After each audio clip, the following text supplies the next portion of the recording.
Hello again and welcome back. In this lesson, we will go over classes and objects. Classes and objects are at the heart of object-oriented programming. Let's try to understand what are objects. Object-oriented programming is a way to model the real world into computer programs. To understand objects, take a look around you and see what all things are there. Maybe you see a chair, a table, a book, a bottle, a cell phone, a car, a cat, etc. Each one of these is an object.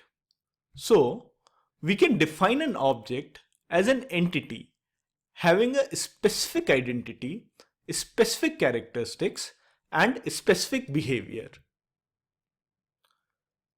Let's take the example of bottle and try to understand this definition. The bottle may be made up of glass or plastic. The bottle may be filled or empty. The bottle will have some color. So these are some of the characteristics of the bottle. Now let's see how we can use the bottle. So I can fill the bottle with water or juice, or for that matter any other liquid. I can also drink from the bottle. I can open and close the cap of the bottle.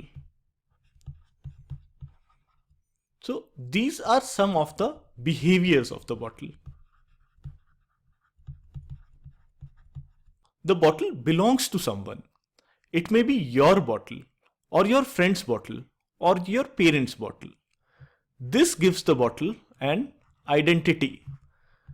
This identity helps to identify the bottle even if the characteristics of two bottles are same.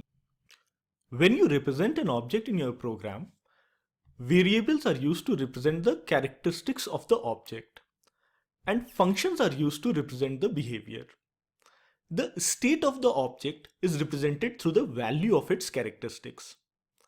In our bottle example, whether the bottle is full or empty or partially filled can be determined by the value of its characteristics. Now let's take a look at classes. A class is a blueprint that represents a set of objects that share common characteristics and behavior. Let's try to understand this definition with the example of a house.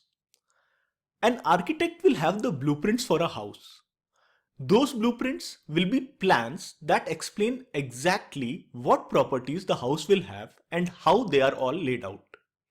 However, it is just the blueprint. You can't live in it. Builders will look at the blueprints and use those blueprints to make a physical house. They can use the same blueprint to make as many houses as they want.